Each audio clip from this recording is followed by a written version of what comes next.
আসসালামু আলাইকুম। আমি শিমু। আমি ডিগ্রি প্রথম বর্ষে পড়তেছি। আজকে এখানে জামাতের আয়োজিত একটা অনুষ্ঠানে আমি আসছি, অংশগ্রহণ করেছি। তো জামাতের কাছে আমার একটাই এক্সপেকটেশন থাকবে, যাতে আমরা নারীরা সুন্দরভাবে, সুষ্ঠুভাবে চলাফেরা করতে পারি, স্বাধীনভাবে থাকতে পারি।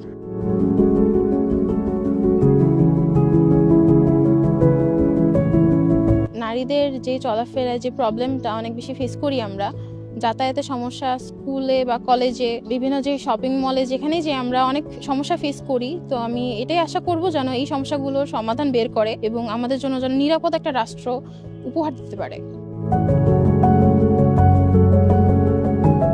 আসসালামু আলাইকুম। আমি ফারিহা। আমি ইন্টার সেকেন্ড ইয়ারের একজন স্টুডেন্ট। একজন নারী হিসেবে আমার বাংলাদেশ জামাত ইসলামের কাছে একটাই চাওয়া, যেখানেই আমরা যাই সেখানে যাতে আমাদের নিরাপত্তা নিশ্চিত হয়।